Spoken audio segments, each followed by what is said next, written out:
Hello everyone and welcome to lecture number 9 in Terraform for Cloud Engineers series. And today we'll be discussing a very important topic, which is Terraform State.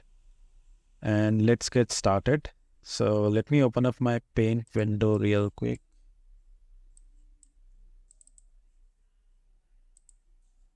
And I'll just write it down, Terraform State. And you might be having a question like how Terraform basically knows like which resources are already created by Terraform and which resources needs to be created, like so which or maybe how Terraform knows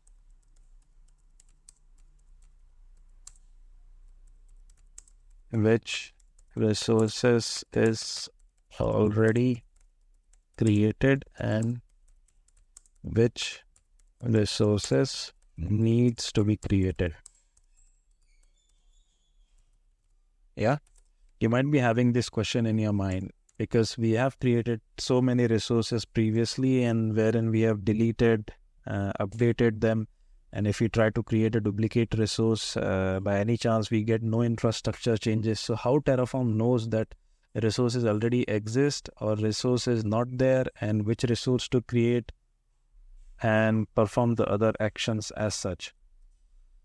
So let's try to create a case wherein we can create a Google storage bucket and let's see which are all files Terraform creates and how that Google storage bucket looks like in Terraform state file as such. So I usually take Google storage bucket because it gets easily created and it doesn't take that long and also it doesn't take that much of credits as such. So let's go to VS Code and let me go to my folder. So this is the folder I have created, which is TF state, and I'll open the same folder from here.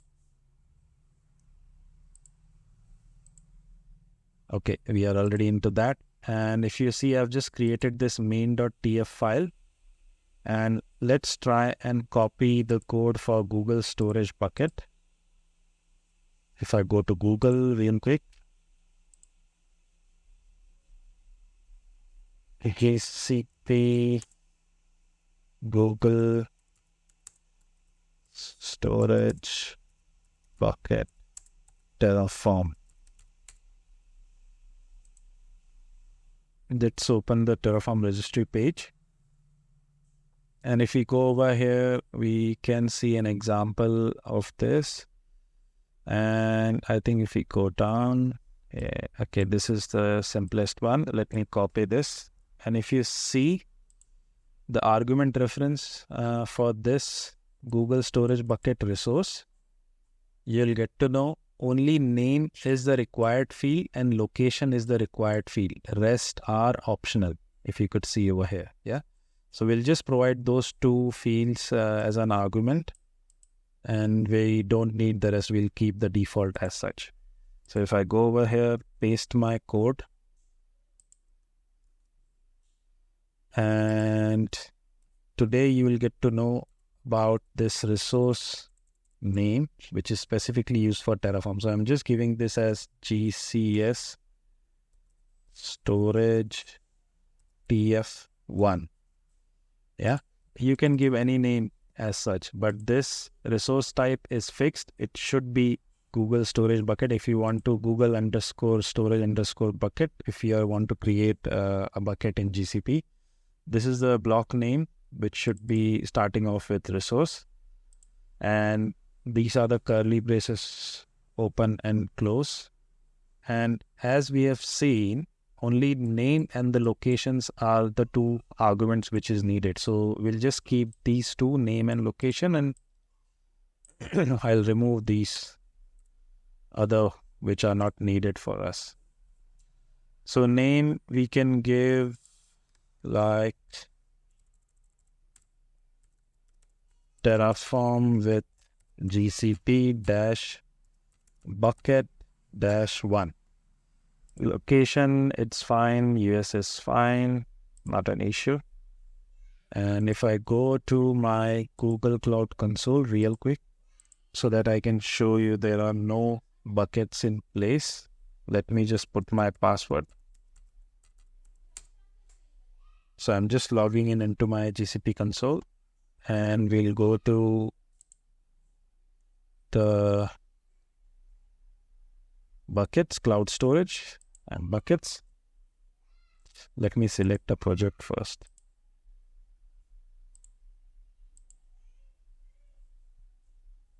Okay, I am into the bucket section. You see there is nothing in place right now.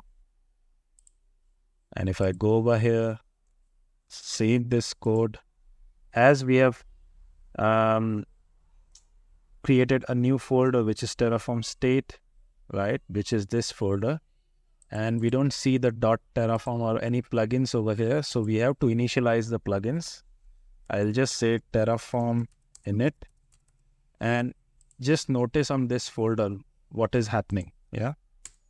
So it should create a .terraform folder and a Terraform log file. So yeah, you see this .terraform folder is created in the local directory, and it says Terraform has been successfully initialized. So if you want to see what under this, like you can just open this providers, registry.terraform, HashiCorp, it should be Google. And this is the version, provider version. And this is for Windows, which exe or the plugin. Yeah. So let me go back real quick. Now, let's try and run Terraform plan, and you can also notice a few things might get created over here. So I'll just say Terraform plan.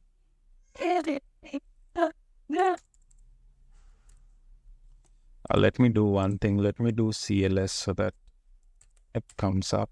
Now just run Terraform plan. You see?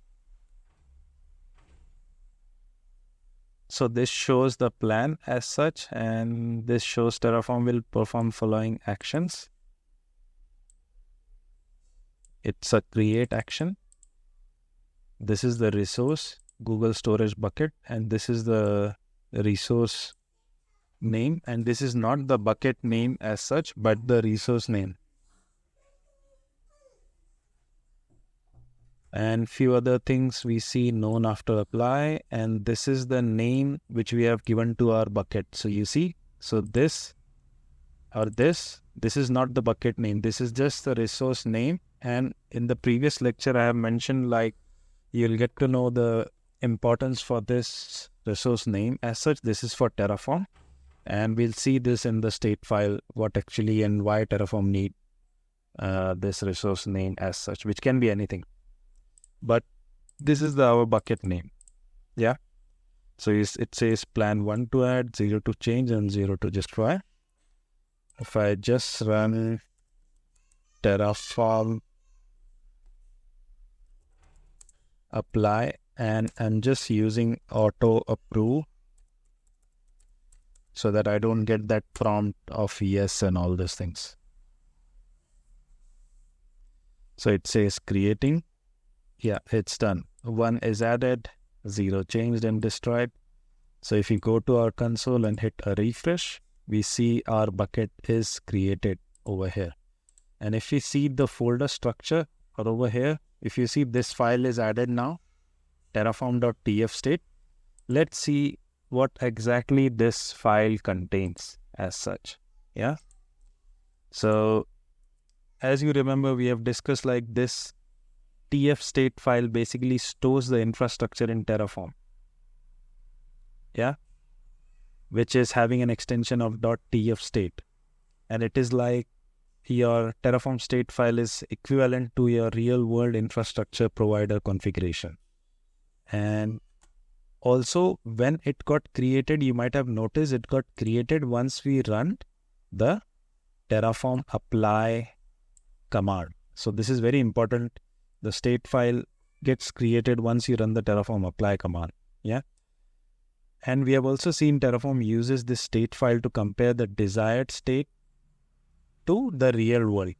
So this is whatever code you write, right? This is your desired state, and real world is the actual configuration which is already there in the GCP, for example, or your provider as such, any of the provider. And what will happen if I create any other resource, right? Terraform will also create a backup file, and Terraform maintains the backup file of earlier state, and it gives a name like terraform.tfstate.backup. So I'll create another bucket and then you can see that file over here. So let's try and see how this state file looks like. So it will show about version, Terraform version, and few other things. These are not mandatory, like you should understand. But yeah, from here, if you see, this is like resource, which resource you have created in your infrastructure. So if you see, this is like Terraform managed, and this is the name which we have given, and the resource type is Google Storage Bucket. And if we go down, this is the ID, and this is my bucket name and the project. So let me do one thing. Let me do Terraform destroy now. And I'll keep auto approve so that I won't get that TS prompt. And let's see what gets happened, or what is happening to this state file. So it says 1 to destroy completed. Yeah. So this is how the blank state file looks like, maybe without any resources. Yeah. And let's create that resource again, because we have written down the code over here. Let's run Terraform apply and use the auto approve just to save some time. And if I go to my state file, now you see, yeah, this resource gets added again, which is the Google Storage Bucket. And now let's try and run Terraform apply again, because we have this code written over here. And let's see what Terraform gives us as a result. Terraform apply. As this bucket with this name is already exist, and also this resource name which is used by Terraform, which is already existing. So if I copy this resource name, that's how Terraform understands. So if you go over here and try to find out, Control F, you see, this is the name. That's why we have to give that name, so that Terraform identifies the resource type and the name as such. And if I go over here and we have done the Terraform apply command, and it says no changes, your infrastructure matches the configuration, because this bucket with this name already exists. So if I go over here, bucket with this name already exists. So let's try to create another bucket, and let's see, give us a different name, and let's see what happens. So I'm just giving this name as, at the end, it should be 2, and Terraform with GCP bucket dash 2. Let's save this. Let me see Terraform plan. So it should show only one bucket, because it will check in the state file, this bucket already exists. It will not do anything with this. Yeah. If you come over here, and it is now refreshing the state, it will refresh the state. It will refresh the state first to see what is there in the infrastructure.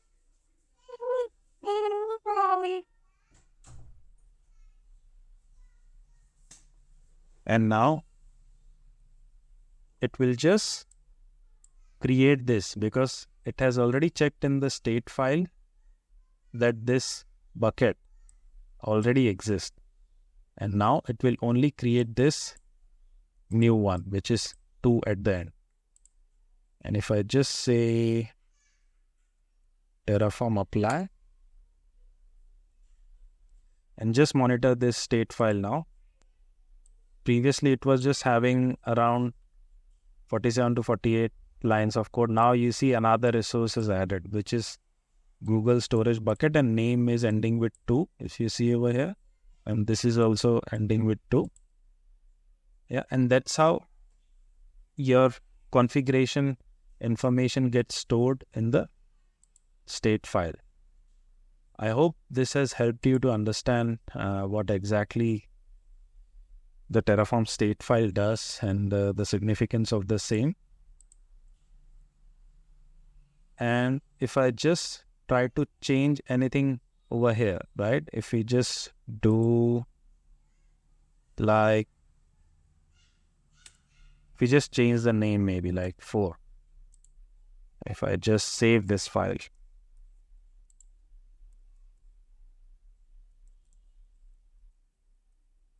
and do Terraform plan or apply directly,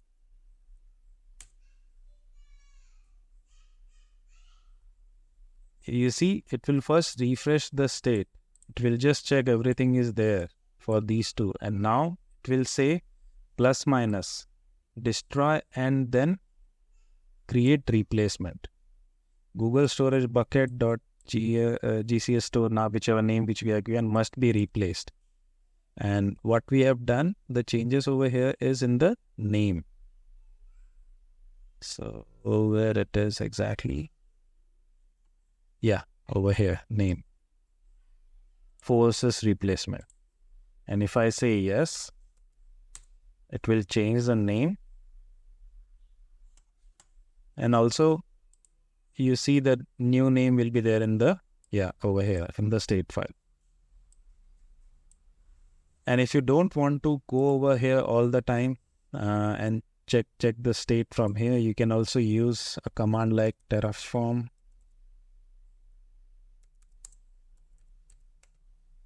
show. Your state file will get displayed over here like this. And you can see the resources over here. So I hope this was informative and you might be knowing what is Terraform state now. And thank you so much for watching.